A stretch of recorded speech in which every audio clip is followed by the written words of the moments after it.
Shalom Bapak Ibu sekalian, mari kita berdoa untuk membaca merenungkan firman Tuhan.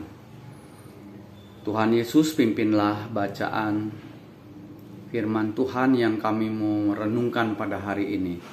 Roh Kudus, pimpinlah setiap kami yang mendengarkannya. Dalam nama Yesus kami berdoa. Amin. Iya, Bapak Ibu sekalian, Shalom. Saya harap kita semua dalam keadaan baik. Firman Tuhan pada hari ini dari Yeremia 26 ayat 16 sampai 24. Saya membacakan ayat 16, 20 sampai 24. Lalu berkatalah para pemuka dan seluruh rakyat itu kepada imam-imam dan nabi-nabi itu, orang ini, yaitu Yeremia, tidak patut mendapat hukuman mati. Sebab ia telah berbicara kepada kita demi nama Tuhan Allah kita. Ayat 20. Ada juga seorang lain yang bernubuat demi nama Tuhan, yaitu Uria bin Semaya dari Kiryat Yearim. Dia bernubuat tentang kota dan negeri ini tepat seperti yang dikatakan Yeremia. Ketika Raja Yoyakim bersama-sama dengan segenap perwiranya dan semua pemuka mendengar perkataan orang itu, maka raja pun mencari ikhtiar untuk membunuhnya. Mendengar hal itu, maka takutlah Uria, lalu melarikan diri dan tiba di Mesir. Kemudian Raja Yoyakim menyuruh orang ke Mesir, yaitu Elnatan bin Akbor beserta beberapa orang. Mereka mengambil Uria dari Mesir dan membawanya kepada Raja Yoyakim. Raja menyuruh membunuh dia dengan pedang dan melemparkan mayatnya ke kuburan rakyat biasa.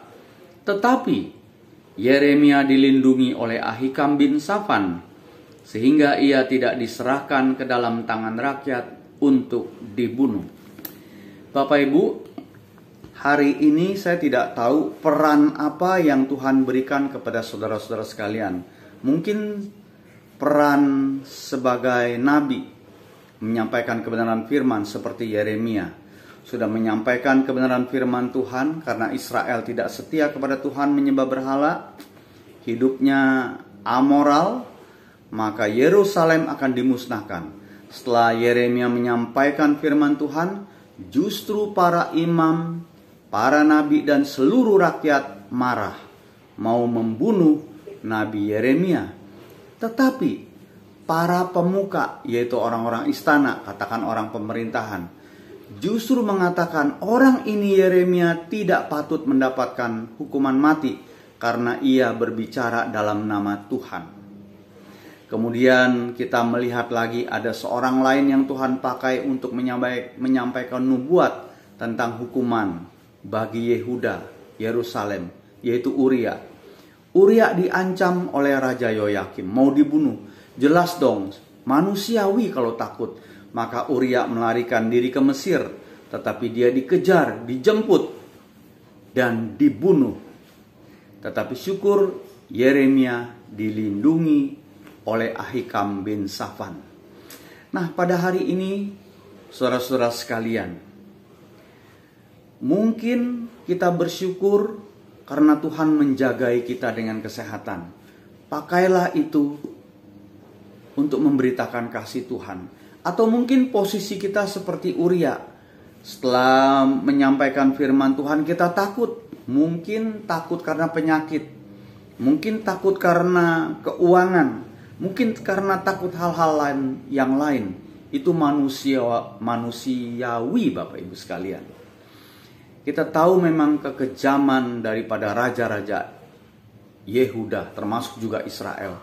Sudah dikasih tahu tentang firman Tuhan, bukannya terima kasih, seperti di ayat 17-19, tetapi malah membunuh. Hari ini mungkin kita tidak membunuh hamba Tuhan, tetapi mungkin kita sebel, mungkin kita membenci dalam hati. Itu pun di mata Tuhan sudah termasuk membunuh.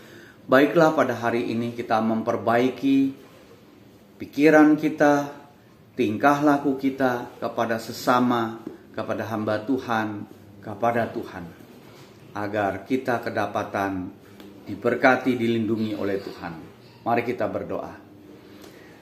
Terima kasih untuk firman-Mu ya Tuhan. Tolonglah setiap kami jemaat-Mu yang sedang di dalam ketakutan, mungkin kebencian, mungkin kekecewaan. Biarlah kami belajar dari firman-Mu ya Tuhan. Kami hidup takut akan Tuhan, menyampaikan kebenaran, dan mengandalkan Tuhan saja. Terima kasih Tuhan, tolonglah kami setiap jemaat-Mu yang hidup di dalam pergumulan. Dalam nama Yesus kami berdoa. Amin. Tuhan memberkati.